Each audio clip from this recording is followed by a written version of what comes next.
ബഹുമാനപ്പെട്ട അലിയാർ ഖാസിമി ഉസ്താദ് അദ്ദേഹത്തിൻ്റെ ക്ലിപ്പ് അദ്ദേഹത്തിൻ്റെ തന്നെ ചാനലിൽ യൂട്യൂബ് ചാനലിലാണ് ഞാൻ കണ്ടിട്ടുള്ളത്. 33 മിനിറ്റും 28 സെക്കൻഡുള്ള ക്ലിപ്പാണ്. അദ്ദേഹം അതിൽ ഇസ്ലാമിക പ്രസ്ഥാനങ്ങളുടെ ഇടയിലുള്ള അകൽച്ചയൊക്കെ കുറച്ചു കൊണ്ടുവന്ന് ഒരു സമന്വയത്തിൻ്റെ രീതിയിൽ വരണം എന്ന് ആവശ്യപ്പെട്ടുകൊണ്ടാണ് സംസാരിക്കുന്നത്. അപ്പോൾ ബഹുമാനപ്പെട്ട അലിയാർ ഖാസിമി ഉസ്താദ് ഇതിൽ പറയുന്നത്, ഈ നബിദിനം ആഘോഷിക്കുന്നത് കൊണ്ട് എന്താണ് കുഴപ്പം? അത് ആഘോഷിക്കൽ നിർബന്ധമാണെന്നൊന്നും അദ്ദേഹം പറയുന്നില്ല. അത് ആഘോഷിക്കാത്തവരെയും കുറ്റപ്പെടുത്തണ്ട, എന്നാൽ ആഘോഷിക്കുന്നവരെ എന്തിനാണ് കുറ്റപ്പെടുത്തുന്നത്? അത് സമുദായത്തിൽ വിള്ളലുണ്ടാക്കലല്ലേ എന്നൊക്കെയുള്ള പ്രമേയമാണ് അദ്ദേഹത്തിൻ്റെ. ഞാൻ ഫുള്ളായിട്ട് കേട്ടിട്ടില്ല, ക്ലിപ്പ് ഫുള്ളായിട്ട് കേട്ടിട്ടില്ല, ദീർഘിച്ച ക്ലിപ്പ് ആയതുകൊണ്ട് സമയമില്ലാത്തതുകൊണ്ട്. അതിൻ്റെ ആദ്യത്തെ 2.5 മിനിറ്റാണ് ഞാൻ കേട്ടത്. ആ കേട്ടതിൽ നിന്ന് തന്നെ അതിൻ്റെ ഒരു സാരാംശം കിട്ടുമെന്ന് എനിക്ക് തോന്നിയിട്ടുണ്ട്. അത് മാത്രം ഞാൻ അനലൈസ് ചെയ്യണം. അതിൻ്റെ ക്ലിപ്പിൻ്റെ തുടക്കത്തിൽ തന്നെ ബഹുമാനപ്പെട്ടവർ പറയുന്നത്, നബി തങ്ങളുടെ ജന്മം കൊണ്ട് അനുഗ്രഹീതമായ റബീഉൽ അവ്വലിനോട് മുസ്ലിം ലോകത്തിന് പ്രത്യേകമായ ഒരാഭിമുഖ്യം തോന്നിയാൽ അതൊരിക്കലും തെറ്റാവുകയില്ല. ഉസ്താദിനോട് എനിക്ക് ചോദിക്കാനുള്ളത്, നബി തങ്ങളുടെ ജന്മം നടന്നത് റബീഉൽ അവ്വലിലാണ് എന്നത് ഇസ്ലാമിക ആദർശം ആണോ അല്ലേ? ഉസ്താദ് പുനഃപരിശോധിക്കുക. റബീഉൽ അവ്വലിലാണ് എന്ന് നമ്മൾ ഇസ്ലാമിൻ്റെ പേരിൽ പറയാൻ നമുക്ക് എന്ത് അവകാശമുള്ളത്? പിന്നെ അതിനെക്കുറിച്ച് താങ്കൾ പറഞ്ഞു അനുഗ്രഹീതമായ റബീഉൽ അവ്വൽ. അപ്പോൾ ഈ അനുഗ്രഹീതമായ എന്ന് പറഞ്ഞാൽ ഈ അനുഗ്രഹിക്കൽ ആരാ? അള്ളാഹു അല്ലേ അനുഗ്രഹിക്കൽ? നമ്മളാരും അല്ലല്ലോ. അള്ളാഹു അനുഗ്രഹിച്ചതിന് നിങ്ങളുടെ കൈവശത്തിൽ തെളിവുണ്ടോ? ദുൽഖഅദ, ദുൽഹിജ്ജ, മുഹറം, റജബ്, റമളാൻ ഇതിനെയൊക്കെ അള്ളാഹു അനുഗ്രഹിച്ചിട്ടുണ്ട്. അതിനെപ്പറ്റിയൊക്കെ നിങ്ങൾക്ക് അനുഗ്രഹീത മാസമെന്നും പുണ്യമാസമെന്നും പറയാം. ഇതിനെക്കുറിച്ച് നിങ്ങളെങ്ങനെ അങ്ങനെ പറയുന്നത്? തെളിവ് ഉണ്ടോ? ഞാൻ അന്വേഷിക്കുകയാണ്. ഉണ്ടെങ്കിൽ ആ തെളിവ് മുസ്ലിമിന് സ്വീകരിക്കാൻ പറ്റിയ തെളിവ്, ഏതെങ്കിലും പണ്ഡിത സഭയോ ഏതെങ്കിലും ഖുർആൻ വ്യാഖ്യാതാവോ അതൊന്നും ഇസ്ലാമിൽ അത് അവരിലേക്ക് ചേർത്തി പറഞ്ഞോളി. ഇങ്ങനെ ഒരു ഖുർആൻ വ്യാഖ്യാത പറഞ്ഞ് അതിൻ്റെ വാലിഡിറ്റിയേ ഉണ്ടാവുള്ളൂ. അള്ളാഹുവിൻ്റെ ദീനിൽ ദീനായി പറയാൻ ആവശ്യമായ തെളിവ് ഉണ്ടോ എന്നാണ് എൻ്റെ അന്വേഷണം. ഉണ്ടെങ്കിൽ ഉസ്താദിന് പറയാം. നിങ്ങളെപ്പോലെയുള്ള ഉത്തരവാദപ്പെട്ട സ്ഥാനങ്ങളിൽ ഇരിക്കുന്ന ഒരു പണ്ഡിതനിൽ നിന്ന് അത്തരം പ്രയോഗങ്ങളൊക്കെ ഉണ്ടാകുമ്പോൾ അതിന് ദൂരവ്യാപകമായ പ്രത്യാഘാതങ്ങൾ ഉണ്ടാകും. നിങ്ങൾ ഒരു പക്ഷേ പശ്ചാത്തപിച്ചാൽ പോലും അത് കേട്ട് പഠിച്ച് അനുകരിച്ചു പോയ ഒരു വലിയ ജനക്കൂട്ടം അതിൽ നിന്ന് മടങ്ങിയിട്ടുണ്ടാവുകയില്ല. വളരെ വലിയ പ്രത്യാഘാതമാണ് അത്. മുബിന് റസൂൽ സല്ലല്ലാഹു അലൈഹി വസല്ലമ തങ്ങളുടെ ജന്മം കൊണ്ട് അനുഗ്രഹീതമായ, വഫാത്തിനും വേദിയായ, ഹിജ്റയ്ക്ക് വേദിയായ റബീഉൽ അവ്വലിനോട് ഒരു മുസ്ലിമിന് അല്ലെങ്കിൽ ഇസ്ലാമിക ലോകത്തിന് പ്രത്യേകമായ ഒരാഭിമുഖ്യം, സ്നേഹം തോന്നിയാൽ അതൊരിക്കലും തെറ്റാവുകയില്ല എന്നെങ്കിലും മനസ്സിലാക്കിയാൽ ഈ സന്ദർഭങ്ങളിൽ പലപ്പോഴും ഉയർന്നു വരുന്ന വിവാദങ്ങൾ കരുതി ഉണ്ടാകുമെന്നാണ് ഞാൻ പറയുന്നത്. ചിലപ്പോഴൊക്കെ നബിദിനാഘോഷം ഹറാമാണ്, ശിർക്കാണ്, ബിദ്അത്താണ്. അതുപോലെ തന്നെ നബിദിനം ആഘോഷിച്ചില്ലെങ്കിൽ ഇസ്ലാമിൽ നിന്ന് പുറത്തു പോകും, ബിദ്അത്താണ്, ശിർക്കാണ്. അപ്പുറത്തുനിന്ന് ഇപ്പുറത്തുനിന്നുള്ള ഈ അർത്ഥശൂന്യമായ ഏറ്റുമുട്ടലുകളുമായി പോകുന്നതിന് പകരം അള്ളാഹുവിൻ്റെ റസൂലിൻ്റെ ജീവിതത്തോട് അഭേദ്യമായി ബന്ധപ്പെട്ട ചില നാളുകളിലൂടെ നാം കടന്നു പോവുകയാണ്. എപ്പോഴും ഓർക്കുകയും എപ്പോഴും പറയുകയും എപ്പോഴും ജീവിതത്തിൽ പ്രവർത്തിക്കുകയും ചെയ്യേണ്ട റസൂലിനെ അതുപോലെ പറയാൻ, അതുപോലെ പാടാൻ, അതുപോലെ കേൾക്കാൻ, അതുപോലെ പ്രവർത്തിക്കാൻ കഴിയാത്ത നമ്മൾ ഈ ഒരു മാസത്തിൽ പ്രത്യേകമായി ശ്രമിച്ചാൽ എന്താ? ഒരു കുഴപ്പമില്ല. പലപ്പോഴൊക്കെ നമ്മൾ വിചാരിക്കാറുള്ളത് സുന്നികൾക്ക് റബീഉൽ അവ്വൽ പ്രധാനമാണ്, സുന്നി അല്ലാത്തവർക്ക്, മുജാഹിദുകൾക്ക്, ജമാഅത്തുകാർക്ക് റബീഉൽ അവ്വൽ അപ്രധാനമാണ്. ഇങ്ങനെയൊക്കെ ഒരു തരം വികലമായ ഒരുപാട് സങ്കല്പങ്ങളുണ്ട്. ഓരോരുത്തർക്ക്, ഓരോ സംഘടനകൾക്ക് ഓരോ തരം മേൽവിലാസം. ചില ആളുകൾ സുന്നിയായാൽ അവൻ പ്രാർത്ഥനയിലിരിക്കണം, മുജാഹിദായാൽ പ്രാർത്ഥനയിലിരിക്കരുത്, സുന്നിയായാൽ തലയിൽ തൊപ്പി വെക്കണം, മുജാഹിദായാൽ തലയിൽ തൊപ്പി വെക്കരുത്, അല്ലെ ജമാഅത്തായാൽ വെക്കരുത്. ഇങ്ങനെയൊക്കെ അനാവശ്യമായ ചില ഐഡൻറ്റിറ്റികൾ നമ്മൾ വെറുതെ കൽപ്പിച്ച് നമ്മളെ തന്നെ നമ്മളല്ലാതാക്കി മാറ്റുകയും വിഭാഗീയതയുടെ തടവറകളിൽ നമ്മൾ വെറുതെ തളച്ചിടുകയുമാണ്. അള്ളാഹുവിൻ്റെ റസൂലിനെ പുണ്യ റബീഇൽ നമ്മുടെ മദ്രസകളിലൊക്കെ പ്രത്യേകമായി പറയുകയും അനുസ്മരിക്കുകയും അവിടുത്തെ ഗുണഗണങ്ങളെ പ്രകീർത്തിച്ചുകൊണ്ടുള്ള പാട്ടുകളും പ്രസംഗങ്ങളുമൊക്കെ നമ്മുടെ വിദ്യാർത്ഥികളുടെ കുരുന്നു മനസ്സുകളിൽ ഇടം കൊടുക്കുകയും ചെയ്ത ഒരു കാലത്തിൻ്റെ തീക്ഷ്ണമായ ഓർമ്മകൾ പ്രവാചക ജീവിതത്തോട് നമ്മുടെ മനസ്സിനെ വല്ലാത്ത ഒരു ഹരം നൽകുകയും പ്രവാചക സ്നേഹത്തിൻ്റെ മൂർത്തിമൽ ഭാവങ്ങളായി ഇന്നലത്തെ തലമുറകൾ ജീവിക്കുകയും ചെയ്തു എന്നുള്ളതൊരു സത്യമാണ്. ആ ചർച്ചകൾ കുറഞ്ഞുപോയി. ഇത്തരത്തിലുള്ള കാര്യങ്ങളിലൊന്നുമല്ല നമ്മൾ വീറും വാശിയും കാണിച്ചുകൊണ്ട് ഉമ്മത്തിൻ്റെ ഇടയിൽ അനാവശ്യമായ ഐക്യത്തിൻ്റെ വാതിലുകളെ അടയ്ക്കേണ്ടത് എന്ന് സാന്ദർഭികമായി ഞാൻ സൂചിപ്പിക്കുകയാണ്. അള്ളാഹുവിൻ്റെ റസൂലിനോടുള്ള സ്നേഹത്തിൻ്റെ പേരിൽ അള്ളാഹുവിൻ്റെ റസൂലിൻ്റെ ദീനിൻ്റെ കൽപ്പനയ്ക്ക് എതിരാകാത്ത വിധത്തിൽ ഏതെങ്കിലും ഒരു സമയത്തിന് പ്രത്യേകമായ അമിത പ്രാധാന്യം കൽപ്പിച്ച് ഇത് ഇന്നത് ചെയ്താൽ ഇന്ന പുണ്യം ഇത്രയ്ക്കുണ്ടെന്ന് പ്രഖ്യാപിക്കാതെ ആരെങ്കിലും അള്ളാഹുവിൻ്റെ റസൂലിനോടുള്ള ബന്ധത്തിൽ ചെയ്യുന്ന കാര്യങ്ങളെ നമ്മൾ അമിതമായി വിമർശിക്കാനോ അല്ലെങ്കിൽ ആരെങ്കിലും ഇത് ചെയ്തില്ല എങ്കിൽ അവരെ വിമർശിക്കാനോ മെനക്കെടുന്ന ആ പ്രവണത സംഘടനാ സങ്കുചിതത്വത്തിൻ്റെ പേരിൽ മലയാളക്കരയ്ക്ക് അധികമാണ് എന്നതുകൊണ്ട് സാന്ദർഭികമായി ഞാൻ സൂചിപ്പിച്ചതാണ്. നമ്മുടെ എല്ലാം ജീവിതത്തിൻ്റെ ഏറ്റവും അവിഭാജ്യവും അനിവാര്യവുമായ ഒരു ഘടകമാണ് അള്ളാഹുവിൻ്റെ റസൂലിനെ സ്നേഹിക്കുക, അള്ളാഹുവിൻ്റെ റസൂലിന് വേണ്ടി നമ്മുടെ ജീവിതത്തെ ഒഴിഞ്ഞു വയ്ക്കുക. അത് എത്രയും അനിവാര്യമാണ് എന്ന യാഥാർത്ഥ്യം മുസ്ലിമായ ആരും നിഷേധിക്കുമെന്ന് കരുതുന്നില്ല. എല്ലാവർക്കും ആ കാര്യത്തെക്കുറിച്ച് ബോധ്യമുള്ള കാര്യമാണ്, ഗ്രാഹ്യമുള്ള കാര്യമാണ്. സവിശേഷമായും ഇക്കാര്യം പറയുമ്പോൾ നാം നിലകൊള്ളുന്ന സമയവും പ്രധാനമാണ്. പരിശുദ്ധമായ ഒരു മാസമാണിത്, റബീഉൽ അവ്വൽ എന്ന് പറയുന്ന മാസം. റബീഉൽ അവ്വൽ മാസത്തിൻ്റെ വൈശിഷ്ട്യം, മഹത്വം എന്നത് അള്ളാഹുവിൻ്റെ റസൂലിൻ്റെ ജീവിതത്തിലെ ഏറ്റവും നിർണായകമായ സംഭവങ്ങൾക്ക് സാക്ഷിയായ മാസമാണെന്നതാണ്. അള്ളാഹുവിൻ്റെ റസൂലിൻ്റെ ജനനം റബീഉൽ അവ്വലിലാണ്. അള്ളാഹുവിൻ്റെ റസൂലിൻ്റെ വഫാത്ത്, മരണം റബീഉൽ അവ്വലിലാണ്. അള്ളാഹുവിൻ്റെ റസൂലിൻ്റെ ജീവിതത്തിൽ ഏറ്റവും അധികം വഴിത്തിരിവായതും നിർണായകമായി തീർന്നതും ഇസ്ലാമികമായ പുരോയാനത്തിൻ്റെ എല്ലാം നിമിത്തമായി തീർന്നതുമായ മഹാസംഭവം ഹിജ്റ അരങ്ങേറിയതും റബീഉൽ അവ്വലിലാണ്. ആ നിലയിൽ അള്ളാഹുവിൻ്റെ റസൂലിൻ്റെ ജീവിതത്തോട് ഏറ്റവും അധികം ബന്ധം പുലർത്തുന്ന ഒരു വർഷത്തിലെ ഒരു മാസം എന്ന വിധത്തിൽ റബീഉൽ അവ്വലിന് ഇസ്ലാമിക സമൂഹത്തിൻ്റെ മനസ്സിൽ ഒരു സവിശേഷ സ്ഥാനവും പ്രാധാന്യവുമുണ്ട്. അതുകൊണ്ട് അള്ളാഹുവിൻ്റെ റസൂൽ സല്ലല്ലാഹു അലൈഹി വസല്ലം തങ്ങളുടെ ജീവിതത്തെ കൂടുതൽ അടുത്തറിയാനും അവിടുത്തെ ജീവിതത്തോട് നമ്മുടെ ജീവിതത്തെ ഇഴുകിച്ചേർക്കാനും വിളക്കി ചേർക്കാനും ആ ജീവിതത്തിൻ്റെ വൈശിഷ്ട്യമാർന്ന മുഹൂർത്തങ്ങളെ നമ്മുടെ ജീവിതത്തിൽ ഒരിക്കൽ കൂടി ആവേശപൂർവ്വം ഓർത്തെടുക്കാനുമുള്ള ഒരവസരമായി മുസ്ലിം ലോകം ഈ വിശുദ്ധമായ മാസത്തെ മാറ്റിവെക്കാറുണ്ട്. അത് തികച്ചും ന്യായമാണ്. കാരണം അള്ളാഹുവിൻ്റെ റസൂല് തൊട്ടതെല്ലാം പൊന്നാണ്. അള്ളാഹുവിൻ്റെ റസൂല് എവിടെയെല്ലാം സ്പർശിച്ചുവോ, എന്തിനോടൊക്കെ ബന്ധപ്പെട്ടുവോ അതിൻ്റെ എല്ലാം മഹത്വം ഏറുകയാണ്. അക്കാര്യത്തിൽ ആർക്കും ഒരു സംശയവുമില്ല. റസൂലുള്ളാഹി സ്വല്ലല്ലാഹു അലൈഹി വസല്ലമ തങ്ങളുടെ ജീവിതത്തിന് അല്ലാഹു സുബ്ഹാനഹു വ തആല ഏറ്റവും നിർണായകമായ സംഭവങ്ങൾക്ക് വേദിയാക്കിയ ഒരു മാസം എന്ന വിധത്തിൽ അതുകൊണ്ട് തന്നെ റബീഉൽ അവ്വലിന് സവിശേഷമായ ഒരു പ്രാധാന്യമുണ്ട്.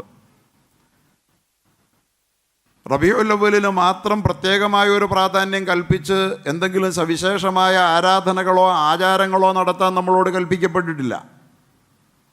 പക്ഷേ റബീഉൽ അവ്വൽ എന്ന് പറയുന്ന ആ മാസത്തിൻ്റെ പ്രാധാന്യത്തെ അവഗണിക്കാനോ അല്ലെങ്കിൽ ആ മാസത്തെ നമ്മൾ പ്രത്യേകമായി തിരിച്ചറിയാതിരിക്കാനോ ഒരു വിശ്വാസി എന്ന നിലയിൽ നമുക്കൊട്ട് സാധ്യവുമല്ല. കാരണം റസൂലിൻ്റെ ജനനം വന്ന ആ മാസത്തിലാണ്, അള്ളാഹുവിൻ്റെ റസൂലിൻ്റെ വഫാത്ത് ആ മാസത്തിലാണ്, അള്ളാഹുവിൻ്റെ റസൂലിൻ്റെ ഹിജ്റയും ആ മാസത്തിലാണ്. ഒരു വ്യക്തിയെ സംബന്ധിച്ചിടത്തോളം ഇതിൽ പരം പ്രാധാന്യമുള്ള മറ്റ് സംഭവങ്ങൾ എന്താ? തൻ്റെ ജന്മത്തിന് ഒരു നാൾ വേദിയാവുക, ഒരു മാസം വേദിയാവുക, മരണത്തിനും. അപ്പോൾ ആദ്യം മുതൽ അന്ത്യം വരെ ഒരു മനുഷ്യൻ്റെ ജീവിതത്തിൻ്റെ ഏറ്റവും പ്രധാനപ്പെട്ടത് ജനനവും മരണവുമാണ്. പിന്നെ ആ ജീവിതം ഏറ്റവും അധികം ബന്ധപ്പെട്ട, ഏറ്റവും അധികം സ്വാധീനിച്ച ആ വിശുദ്ധ ജീവിതം ലോകത്തിന് പകർന്നു നൽകിയ സവിശേഷമായ ഈ സംസ്കാരത്തെ ലോകത്ത് മുഴുവൻ വ്യാപനം ചെയ്യുന്നതിന് ഏറ്റവും അനുകൂലമായ അവസ്ഥ സൃഷ്ടിക്കപ്പെട്ട ഒരു സംഭവമാണ് ഹിജ്റ. ഹിജ്റയെ സംബന്ധിച്ച് അതുകൊണ്ടാണ് ഏറ്റവും പ്രാധാന്യത്തോടെ മുസ്ലിം ലോകത്തിൻ്റെ കലണ്ടറായി മാറിയത് ഹിജ്റയാണ്. ആർക്കാണ് നിഷേധിക്കാനാവുക? മുസ്ലിം ലോകത്തിൻ്റെ കലണ്ടർ ഹിജ്റയെ ആധാരമാക്കിയാണ്. ജനനമായാലോ എന്ന ആലോചന വന്നു. മരണമായാലോ എന്ന ആലോചന വന്നു. ആ ആലോചനകളൊക്കെ അള്ളാഹുവിൻ്റെ റസൂലിൻ്റെ കലണ്ടർ തീരുമാനിക്കപ്പെടുന്ന സമയത്ത് വന്ന ആലോചനകളിൽപ്പെട്ടതാണ്. സഹാബാക്കൾ ഉമർ റളിയല്ലാഹുവിൻ്റെ കാലഘട്ടത്തിൽ ജനനത്തെ ആധാരമാക്കിയാലോ, അപ്പോൾ ജനനത്തിന് അവരുടെ മനസ്സിലൊരിടമുണ്ട്, മരണത്തിനിടമുണ്ട്, അത് പരിഗണനയിൽ വന്നു. പക്ഷേ അതിനേക്കാൾ പ്രധാനമായി ഓർത്തു വയ്ക്കേണ്ടത് ഹിജറയാണ് എന്ന് കണക്കാക്കി ഹിജറ എന്ന കലണ്ടറിന് നാമകരണം ചെയ്തു. ആർക്കാണ് നിഷേധിക്കാനാവുക? ഹിജറയാണ് ഇസ്ലാമിക ലോകത്തിൻ്റെ കലണ്ടർ. ഓരോ വർഷവും നമ്മിലേക്ക് കടന്നു വരുമ്പോൾ, പുതുവർഷം കടന്നു വരുമ്പോൾ നമ്മുടെ ഓർമ്മകളിൽ ഹിജറ സ്മരണകൾ മുഖരിതമാകണം. ഹിജറകളിൽ നിന്ന് നാം പഠിക്കണം പാഠം. ഇസ്ലാമിക ലോകത്തിന് അവരുടെ മുന്നോട്ടുള്ള പ്രയാണത്തിൽ ഏറ്റവും അധികം ഊർജം പകരുന്നത് ഹിജറയാണ്. പ്രയാസങ്ങളുടെ അവസാനം,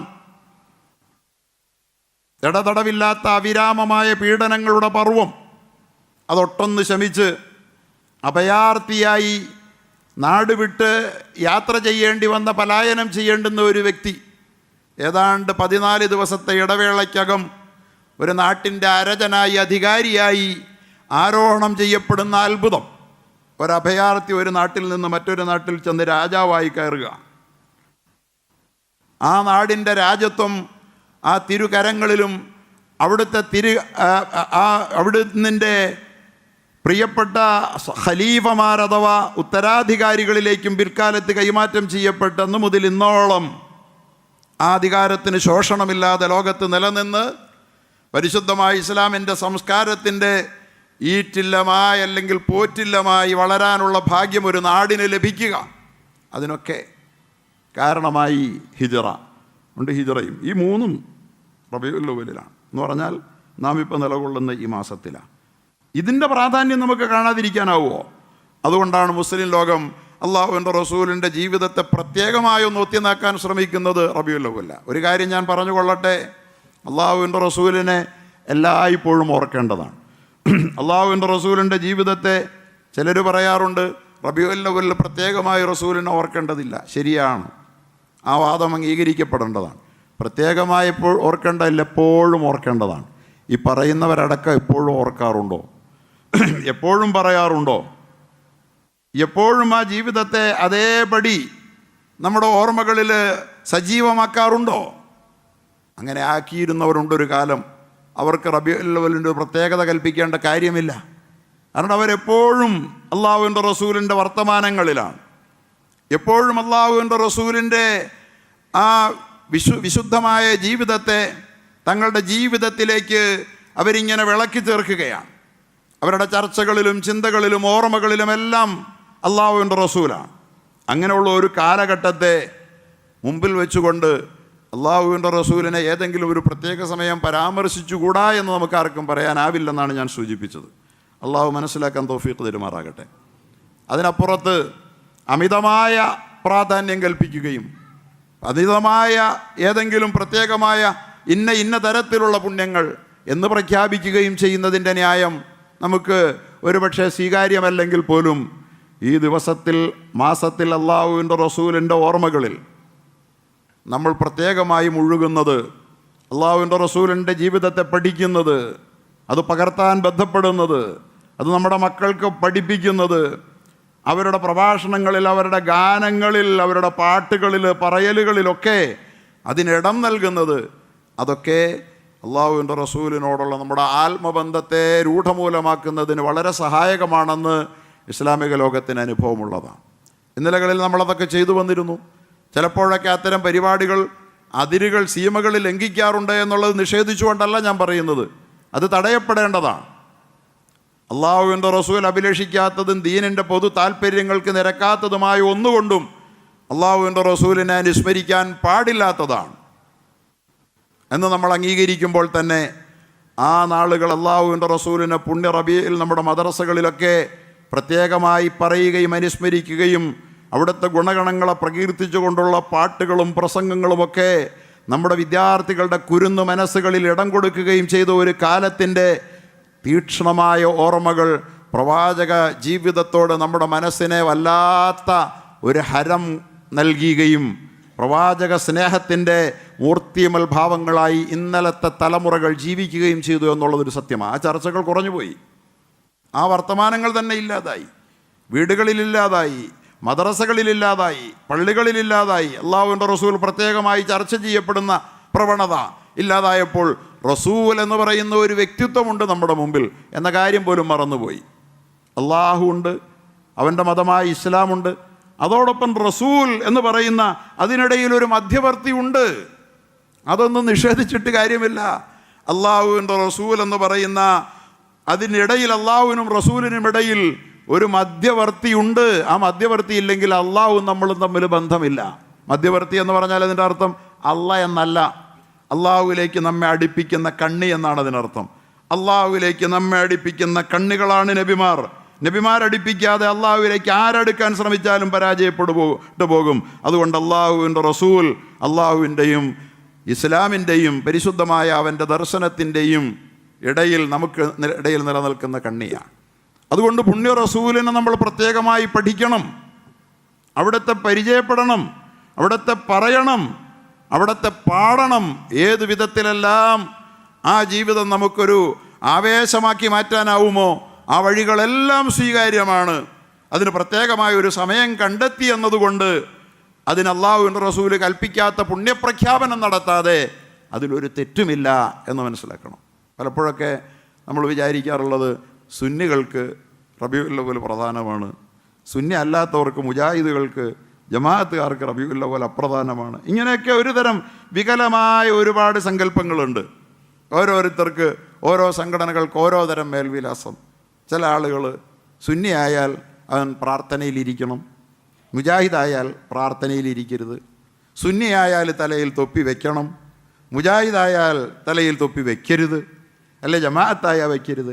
ഇങ്ങനെയൊക്കെ അനാവശ്യമായ ചില ഐഡൻറ്റിറ്റികൾ നമ്മൾ വെറുതെ കൽപ്പിച്ച് നമ്മളെ തന്നെ നമ്മളല്ലാതാക്കി മാറ്റുകയും വിഭാഗീയതയുടെ തടവറകളിൽ നമ്മൾ വെറുതെ തളച്ചിടുകയുമാണ്. പ്രിയപ്പെട്ട സഹോദരങ്ങളെ, മുജാഹിദായാൽ തൊപ്പി വെച്ചുകൂടെ? കേരളത്തിലെ അറിയപ്പെട്ട എത്രയോ മുജാഹിദിൻ്റെ നേതാക്കന്മാരെ തൊപ്പിയില്ലാതെ കണ്ടിട്ടില്ലെന്ന് മാത്രമല്ല, തൊപ്പി വയ്ക്കാത്ത, തൊപ്പി എന്ന് പറയുന്ന തലമറയ്ക്കുന്ന സുന്നത്ത് ഒഴിവാക്കുന്ന ഒരു തലമുറയെ ഞാൻ കാണുന്നു. ഇത് അപകടമാണെന്ന് മുജാഹിദിൻ്റെ കേരളത്തിലെ ഏറ്റവും വലിയ നേതാവ് പറയുന്നത് നമുക്ക് കേൾക്കാം. ഉമർ മൗലവി പറയുന്നത്. ഞാൻ പറഞ്ഞത് നിങ്ങൾ ആരെങ്കിലും തലമറച്ചോണമെന്ന് ഞാൻ വാശി പറയല്ല. പക്ഷെ തലമറയ്ക്കലൊരു സുന്നത്താണെന്ന് അദ്ദേഹത്തിന് അഭിപ്രായമുണ്ട്. പക്ഷേ മുജാഹിദായ തല മറച്ചുകൂടാ എന്നുള്ളത് വാസ്തവത്തിൽ വികലമായ സങ്കല്പമാണെന്നാണ് ഞാൻ പറയുന്നത്. കേരളത്തിൽ നിന്ന് അറിയപ്പെട്ട പേരൊക്കെ ഞാൻ ഇവിടെ ഒന്നുകൊണ്ട് പറയേണ്ടതില്ലാത്തതുകൊണ്ടാണ്. എത്ര മുജാഹിദുകളായ നേതാക്കന്മാർ തല നിത്യമായി മറച്ചുകൊണ്ട് കേരളത്തിൽ സഞ്ചരിക്കുന്നു. തല തുറന്നിട്ട് ഒരു പിക്ചർ പോലും അവരുടെ കാണാൻ കഴിയില്ല. കേരളത്തിലെ ഏറ്റവും മികച്ച സലഫി പള്ളികളിൽ ഖത്തീബുമാരായ ആളുകളെ നിങ്ങൾക്ക് ഖത്തീബായി മെമ്പറി നിൽക്കുമ്പോഴും അല്ലാത്ത, പക്ഷെ നമ്മുടെ സങ്കല്പങ്ങൾ വികലമാണ്. ഉമ്മത്തിൻ്റെ ഉള്ളിൽ വിള്ളൽ സൃഷ്ടിക്കാൻ തല മറയ്ക്കാതിരുന്നാൽ മുജാഹിദാകാം, അല്ല ജമാഅത്താകാം, തലമറച്ച സുന്നിയാകാം. ഇങ്ങനെയൊക്കെ നമ്മളൊക്കെ പഠിച്ചു വെച്ചേക്കുക. അങ്ങനെയൊന്നുമില്ല. തലമറയ്ക്കുന്നത് നന്മയാണ്, പുണ്യമാണെന്ന് വരെ സലഫി സമൂഹത്തിൻ്റെ ബഹുമാന്യനായ എല്ലാവരും അംഗീകരിക്കുന്ന ഇബ്നു അബ്ബാസ് അദ്ദേഹം പറഞ്ഞു. അദ്ദേഹത്തിന് ഖുർആനിൻ്റെ ആയത്താണ്, നിങ്ങൾക്ക് സെർച്ച് ചെയ്താൽ കാണാം, ഇന്നും ഗൂഗിളിൽ ഉദ്ധരിച്ചിരിക്കുന്നത്. അദ്ദേഹം ഉദ്ധരിച്ചിരിക്കുന്നത് ഖുർആനിൻ്റെ ആയത്താണ്. ഞാനത് പരിശോധിച്ചു, ഈ കഴിഞ്ഞ ദിവസം നോക്കിയതാ. അദ്ദേഹം പറഞ്ഞു, ഖുദൂ സീനതകും ഇൻദ കുല്ലി മസ്ജിദ്, നിങ്ങൾ നിങ്ങളുടെ അലങ്കാരങ്ങൾ ഓരോ നമസ്കാര സമയത്തും എടുത്തണിയണമെന്ന് പരിശുദ്ധ ഖുർആനിൽ അള്ളാഹു പറഞ്ഞതുകൊണ്ട് തലമറച്ചുകൊണ്ടുള്ള നമസ്കാരം അല്ലാത്ത നമസ്കാരത്തെക്കാൾ ഉത്തമമാണെന്ന് സലഫി ലോകത്തിൻ്റെ ഈ അടീതകാലത്ത് ജീവിച്ച് മരണപ്പെട്ടു പോയ സർവ്വസ്വീകാര്യനായ അബ്ദുല്ലാഹി ഇബ്നു ബാസ് അദ്ദേഹം പറഞ്ഞിട്ടുണ്ട്. ഞാൻ പറഞ്ഞു വരുന്നത്, ആരെങ്കിലും ഇപ്പോൾ തലമറച്ചില്ല എങ്കിൽ ഞാൻ ആരെയും അടിച്ചേൽപ്പിക്കുകയല്ല, ഇതൊരു ഫർളല്ല.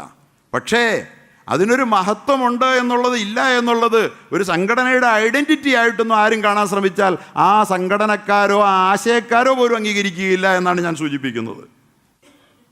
അത് മനസ്സിലാക്കണം നമ്മൾ. അതുപോലെ തന്നെ സുന്നി ആയാൽ തലമറയ്ക്കണം. സുന്നി എന്ന് പറഞ്ഞിട്ട് തലമറയ്ക്കുകയേ ചെയ്യാത്ത എന്തോരാളുകളുണ്ട്. അപ്പോൾ യഥാർത്ഥത്തിൽ തലമറയ്ക്കലൊരു പുണ്യമാണ്, മഹത്വമാണെന്ന് അഭിപ്രായപ്പെട്ട പണ്ഡിതന്മാരുണ്ട്. അത് സുന്നികൾ മാത്രമല്ല, സലഫികളുണ്ട്. അതുപോലെ തന്നെ ജമാഅത്തിൻ്റെ ഉലമാക്കളൊക്കെ ഖുത്ബകളിൽ അവർ തലമറച്ച് നിൽക്കുന്ന ദൃശ്യമേ ഞാൻ കണ്ടിട്ടുള്ളൂ. പക്ഷെ തലയിലൊന്നും അറിയാതെ പോലും ഒരു തട്ടം വീണുകൂടാ എന്നൊക്കെ നമ്മൾ സങ്കല്പിക്കുന്ന നമ്മുടെ സങ്കല്പമാണ്. അനാവശ്യമായ അടിച്ചേൽപ്പിക്കലുകളെ കുറിച്ചല്ല ഞാൻ പറയുന്നത്.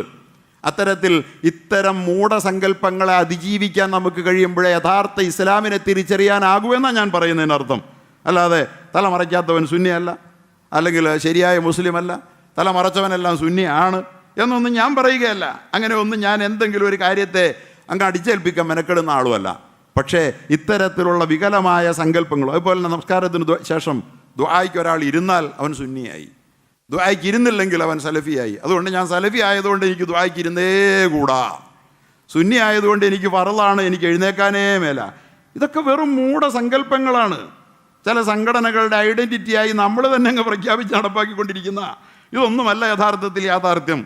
ഇതൊന്നും ഓരോന്നായി എക്സ്പ്ലെയിൻ ചെയ്യാൻ വേണ്ടി വന്നാൽ അത് വേറെ സമയമാണ് വേണ്ടത്. ഞാൻ അങ്ങോട്ട് പോവുകയല്ല. ഞാൻ പറഞ്ഞത് മുബിന് റസൂൽ സല്ലല്ലാഹു അലൈഹി വസല്ലമ തങ്ങളുടെ ജന്മം കൊണ്ട് അനുഗ്രഹീതമായ, വഫാത്തിനും വേദിയായ, ഹിജ്റയ്ക്ക് വേദിയായ റബീഉൽ അവ്വലിനോട് ഒരു മുസ്ലിമിന് അല്ലെങ്കിൽ ഇസ്ലാമിക ലോകത്തിന് പ്രത്യേകമായ ഒരാഭിമുഖ്യം, സ്നേഹം തോന്നിയാൽ അതൊരിക്കലും തെറ്റാവുകയില്ല എന്നെങ്കിലും മനസ്സിലാക്കിയാൽ ഈ സന്ദർഭങ്ങളിൽ പലപ്പോഴും ഉയർന്നു വരുന്ന വിവാദങ്ങൾ കരുതി ഉണ്ടാകുമെന്നാണ് ഞാൻ പറയുന്നത്. ചിലപ്പോഴൊക്കെ നബിദിനാഘോഷം ഹറാമാണ്, ഷിർക്കാണ്, ബിദ്അത്താണ്.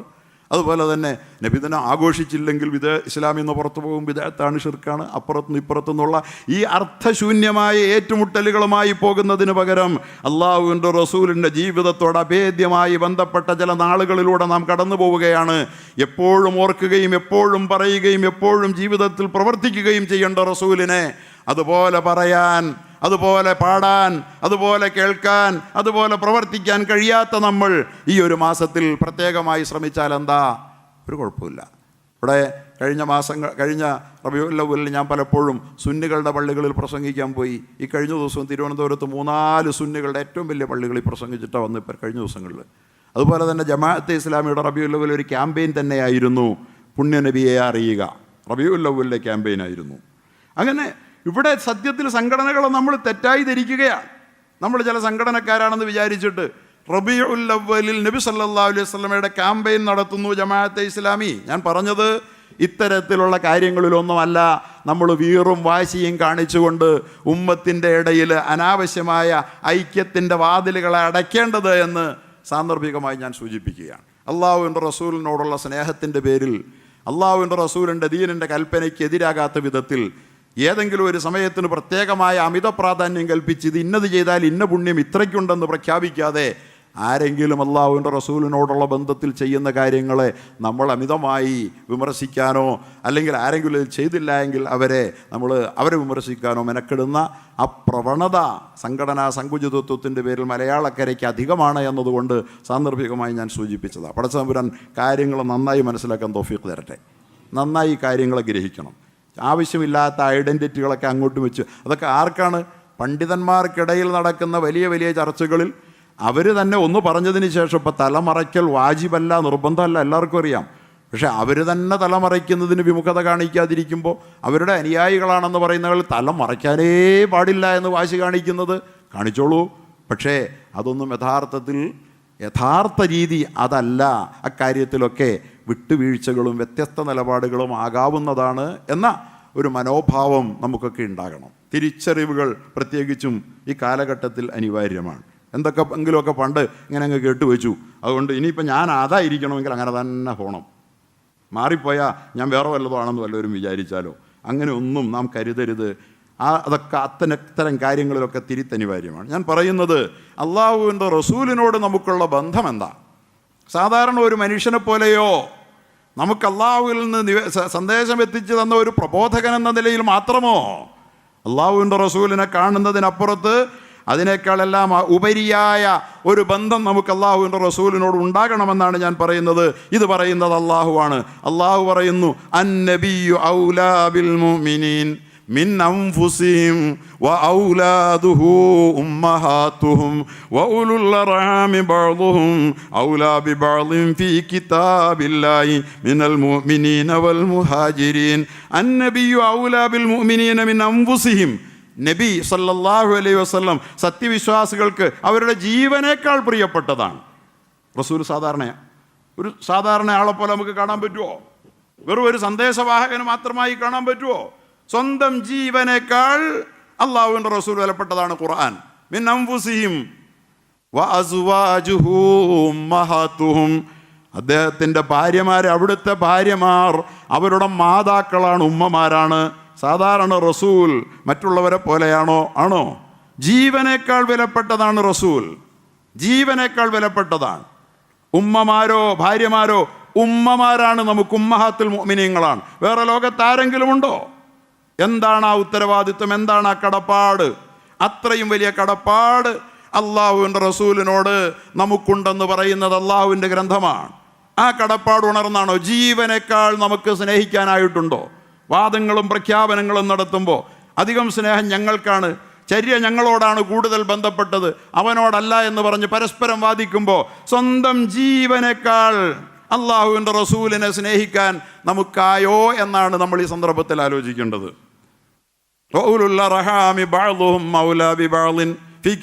അള്ളാഹുവിൻ്റെ ഗ്രന്ഥത്തിൽ രക്തബന്ധുക്കളാണ് പരസ്പരം. മുഹാജിരീൻ മിനൽ മുഅ്മിനീന വൽ മുഹാജിരീൻ, സത്യവിശ്വാസികളിലും മുഹാജിരീങ്ങളിലും പെട്ട രക്തബന്ധുക്കൾ അവർ അള്ളാഹുവിൻ്റെ ഗ്രന്ഥത്തിൽ രക്തബന്ധുക്കൾ പരസ്പരം കൂടുതൽ അടുപ്പമുള്ളവരാണെന്നാണ്. പക്ഷേ നബിയുടെ കാര്യത്തിൽ വ്യത്യാസമാണ്, നബിയുടെ ഉമ്മഹാത്തിൻ്റെ കാര്യത്തിൽ വ്യത്യാസമാണ്. സാധാരണ മുസ്ലിമീങ്ങളുടെ കാര്യത്തിൽ രക്തബന്ധമാണ് പരിഗണിക്കപ്പെടുന്നത്. പക്ഷേ നബിയുടെ കാര്യം വരുമ്പോൾ ജീവനേക്കാൾ അള്ളാഹുവിൻ്റെ റസൂൽ നമുക്ക് പ്രിയങ്കരമാകണം. ആ സ്നേഹത്തിലേക്ക് ഇന്നലകളിൽ ഈ സമുദായം മുന്നോട്ട് നടന്നു പോയപ്പോൾ ഈ റസൂലിൻ്റെ ജീവിതവും സംസ്കാരവും ഈ സമൂഹത്ത് വളരെ പടർന്നും പന്തലിച്ചും ജ്വലിച്ചും പ്രകാശിച്ചു നിന്നിരുന്നു. അള്ളാഹുവിൻ്റെ റസൂലിനെ ആത്മാർത്ഥമായി സ്നേഹിക്കാതെ, ജീവനേക്കാൾ സ്നേഹിക്കാതെ നമുക്ക് റസൂലിൻ്റെ പരിശുദ്ധ ദീനിൻ്റെ വക്താക്കളാവുക സാധ്യമേ അല്ല. അപ്പോൾ സ്വന്തം ശരീരത്തേക്കാൾ പരിഗണന വേണം. അതുപോലെ തന്നെ മറ്റൊരിടത്ത് അള്ളാഹു പറയുന്നത് എന്താ? ഈ റസൂൽ സല്ലല്ലാഹു അലൈഹി വസല്ലമയോടുള്ള സ്നേഹം അത് അതിരുവിടുന്നു എന്ന് പറഞ്ഞാൽ അള്ളാഹുവിൻ്റെ റസൂലിനെ അള്ളാഹുവിൻ്റെ പദവിയിലേക്ക് പ്രതിഷ്ഠിക്കുമ്പോഴാണ്. അള്ളാഹുവിൻ്റെ റസൂലിൻ്റെ പദവിനെ അള്ളാഹുവിൻ്റെ പദവിയിലേക്ക് പ്രതിഷ്ഠിക്കാൻ പാടില്ല എന്ന വിലക്കാണ് നമ്മളോട് വയ്ക്കപ്പെട്ടിട്ടുള്ളത്.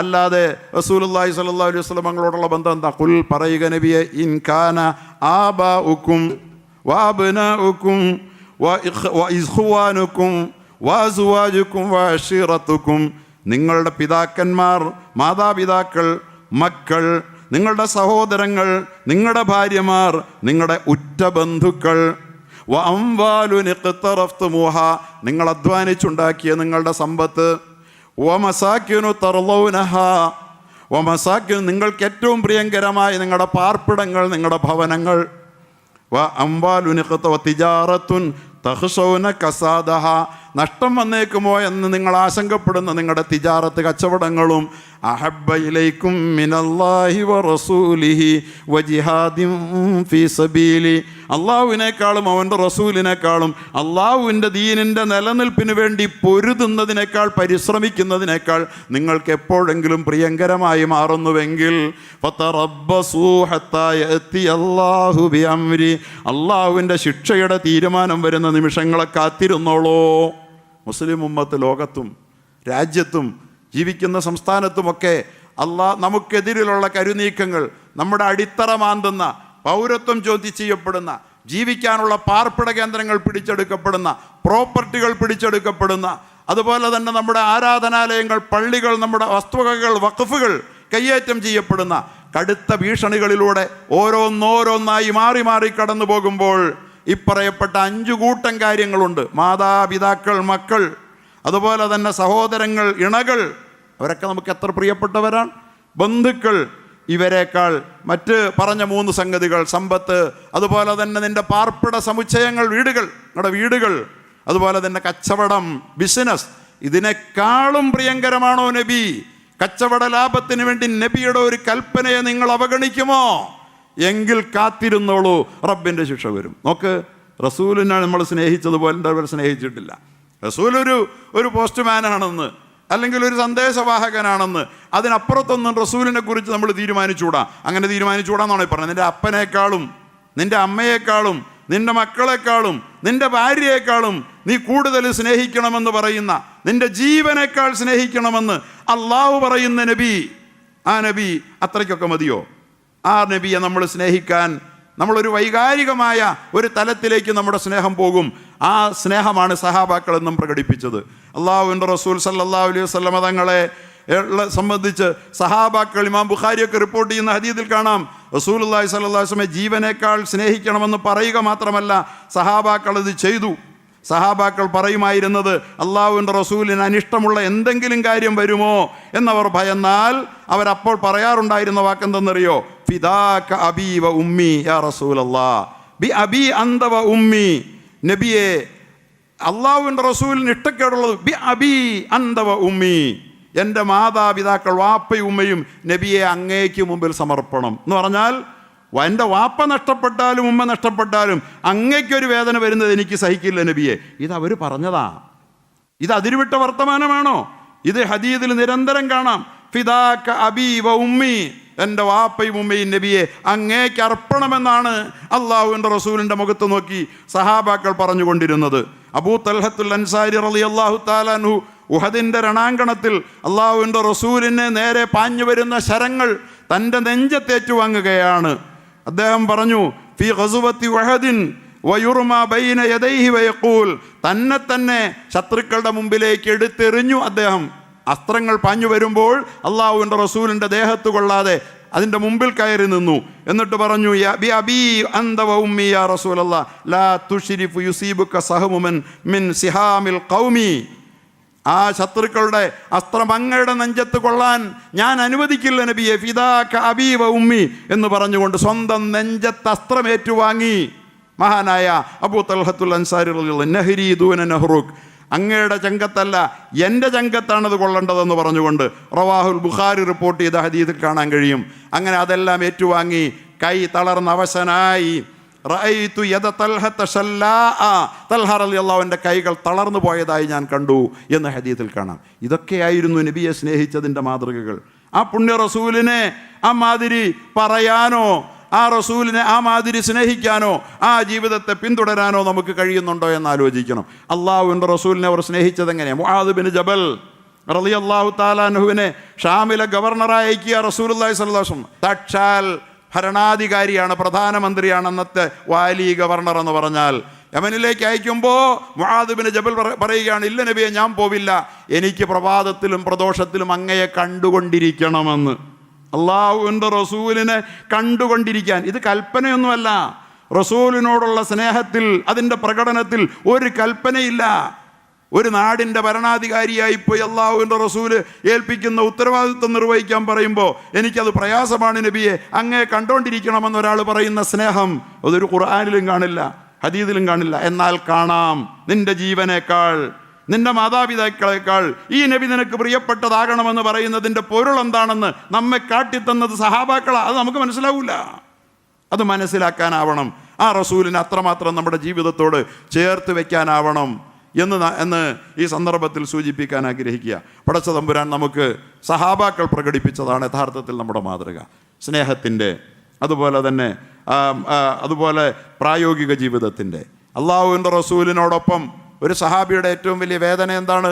നബിയെ എന്താണ്? ഒരു സഹാബി അള്ളാഹുവിൻ്റെ റസൂലിനെ സേവനം ചെയ്ത് സംപ്രീതനായപ്പോൾ അള്ളാഹുവിൻ്റെ റസൂൽ ചോദിച്ചു, എന്താണ് റബിഅ പറയൂ, എന്ത് വേണം, അത് ഞാൻ അള്ളാഹുവിൽ നിന്ന് വാങ്ങിത്തരാം. അദ്ദേഹം പറഞ്ഞ മറുപടി എന്തെന്നറിയോ? ഇത് ഒരു നിമിഷം ആലോചിച്ചിട്ട് പറഞ്ഞത്, അസ്അലുക മുറാഫഖതക ഫിൽ ജന്ന, നബിയെ സ്വർഗത്തിൽ എനിക്ക് അങ്ങയോടൊപ്പം ആയാൽ മതി. കാരണം ഞാനും സ്വർഗത്തിലായാൽ പോലും അങ്ങയുടെ പദവി എത്രയോ ഉയരെയാണ്. സ്വർഗത്തിൽ എനിക്ക് അങ്ങയെ കാണാനാവില്ലല്ലോ, അങ്ങയോടൊപ്പം സ്വർഗത്തിലായാൽ മതി. അപ്പോൾ റസൂലുള്ളാഹി സ്വല്ലല്ലാഹു അലൈഹി വസല്ലം പറഞ്ഞത് എന്താ പറഞ്ഞത്? ഇന്നി ബികസറത്തി സുജൂദ് വർദ്ധിപ്പിച്ചുകൊണ്ട് എന്നെ ഒന്ന് സഹായിക്കണേ എന്നാണ് പറഞ്ഞത്. അപ്പോൾ ഇത്രമേൽ സ്നേഹിച്ച സ്വർഗത്തിൽ എന്തെല്ലാം ചോദിച്ചാലും എന്ത് ചോദിച്ചാലും അപ്പം കിട്ടും. റസൂലുള്ളാഹി വാങ്ങിക്കൊടുക്കും. സമ്പത്താണെങ്കിൽ കിട്ടും, മറ്റെന്താണെങ്കിലും കിട്ടും. പക്ഷേ നബിയോടൊപ്പം സ്വർഗത്തിൽ എന്ന ഒരൊറ്റ ചോദ്യത്തിൽ തൻ്റെ ഏറ്റവും വലിയ ആവശ്യം ഒതുക്കി നിർത്തിയ സഹാബാക്കളിൽ നിന്ന് നബി സ്നേഹം പഠിക്കണം. നമ്മളൊക്കെയാണ് നബി സ്നേഹികൾ. നീയല്ല ഞാനാണ് നബി സ്നേഹി. പരസ്പരം തർക്കിക്കുന്നവർക്ക് ഇപ്പറഞ്ഞ സ്നേഹത്തിൻ്റെ ഏഴയലത്തെത്താൻ ഈ സങ്കടം സഹാബാക്കൾ ഉന്നയിച്ചപ്പോൾ അള്ളാഹു ആയത്തിറക്കി, വമൻ യുത്തിഇല്ലാഹ വറസൂലഹു, അള്ളാഹുവിനെയും അവൻ്റെ റസൂലിനെയും ആര് വഴിപ്പെടുന്നുവോ ഫഉലൈക മഅല്ലദീന അൻഅമ അല്ലാഹു അലൈഹിം മിനൻ നബിയ്യീന വസ്സിദ്ദീഖീന വശുഹദാഇ വസ്സാലിഹീൻ വഹസുന ഉലൈക റഫീഖ. അള്ളാഹുവിനും റസൂലിനും ആര് വഴിപ്പെട്ട് ജീവിക്കുന്നുവോ അവർ നാളെ സ്വർഗത്തിൽ നബിമാരോടൊപ്പം തന്നെയായിരിക്കും. അവരുടെ ഒപ്പം ജീവിക്കാൻ അള്ളാഹു ഇടം കൊടുക്കും. വഴിപ്പെടുക അള്ളാഹുവിൻ്റെ റസൂലിനെ. ആ പ്രതിജ്ഞ ഈ പുണ്യമാസത്തിൽ പുതുക്കാനാകണം. ഈ ഓർമ്മകൾ അതിനുവേണ്ടി ആയിരിക്കണം ഈ മാസം നമ്മെ പ്രേരിപ്പിക്കേണ്ടത്. അള്ളാഹു അതിന് തൗഫീഖ് തരുമാറാകട്ടെ എന്ന് സൂചിപ്പിക്കുകയാണ്. പ്രിയപ്പെട്ട സഹോദരങ്ങളെ, അള്ളാഹുവിൻ്റെ റസൂലിനോടുള്ള സ്നേഹം വാക്കുകളിൽ പ്രകടിപ്പിക്കാതെ അപരൻ്റെ സ്നേഹം ചോദ്യം ചെയ്ത് എൻ്റെ സ്നേഹമാണ് ശരിയെന്ന് ഉറപ്പിക്കാൻ മെനക്കെടാതെ എനിക്ക് സ്നേഹമുണ്ടോ എന്നാണ് ഈ സമയം ആലോചിക്കേണ്ടത്. എനിക്കുണ്ടോ സ്നേഹം? മറ്റവന് സ്നേഹം ഇല്ല എന്ന് പറയാൻ എല്ലാവരും ഇറങ്ങി തിരിച്ചേക്കണേ. നിനക്ക് സ്നേഹം ഇല്ല നബിയോട്, എനിക്കേ ഉള്ളൂ എന്നാ. എനിക്ക് സ്നേഹമുണ്ടോ എന്ന് ആലോചിക്കാൻ ആർക്കും നേരമില്ല. അതല്ല നാം ചെയ്യേണ്ടത്. എനിക്ക് എൻ്റെ നബിയോട് സ്നേഹമുണ്ടോ? സ്നേഹത്തിൻ്റെ മാനദണ്ഡങ്ങൾ പരിശോധിക്കുമ്പോൾ ഖുർആൻ ഹദീദിൻ്റെ മാനദണ്ഡങ്ങൾ, സഹാബാക്കൾ സ്നേഹം പ്രകടിപ്പിച്ച മാനദണ്ഡങ്ങൾ, അത് വെച്ച് മുമ്പിൽ വെച്ച് നോക്കുമ്പോൾ എനിക്ക് എൻ്റെ നബിയെ സ്നേഹിക്കാനായിട്ടുണ്ടോ? എൻ്റെ മക്കൾക്കായിട്ടുണ്ടോ? എൻ്റെ കുടുംബത്തിലായിട്ടുണ്ടോ എന്ന് ആലോചിച്ചില്ലെങ്കിൽ നമ്മുടെ നബിയെ മുഖാമുഖം കാണാനുള്ള അവസരമാണ് നമ്മുടെ ജീവിതത്തിൽ വിനഷ്ടമാവുക. പടച്ചതമ്പുരാൻ നമുക്കെല്ലാവർക്കും അള്ളാഹുവിൻ്റെ റസൂലിനെ സ്നേഹിക്കേണ്ടതുപോലെ സ്നേഹിച്ച് അവിടുത്തെ പിന്തുടരേണ്ടതുപോലെ വഴിപ്പെടേണ്ടതുപോലെ അവിടുത്തെ വഴിപ്പെട്ട് നമ്മുടെ ജീവിതത്തെ ഭാസുരമാക്കി തീർക്കുവാനും ആ അള്ളാഹുവിൻ്റെ റസൂലിൻ്റെ സ്നേഹശോഷണം നമുക്ക് വരുത്തി വയ്ക്കുമെന്ന് പറയുന്ന മഹാദുരന്തങ്ങളിൽ നിന്ന് മോചനം നേടുവാനും പടച്ചതമ്പുരാൻ അനുഗ്രഹിക്കട്ടെ എന്ന് ദുആ ചെയ്തുകൊണ്ട് ഞാൻ എൻ്റെ വാക്കുകൾ ഉപസംഹരിക്കുക.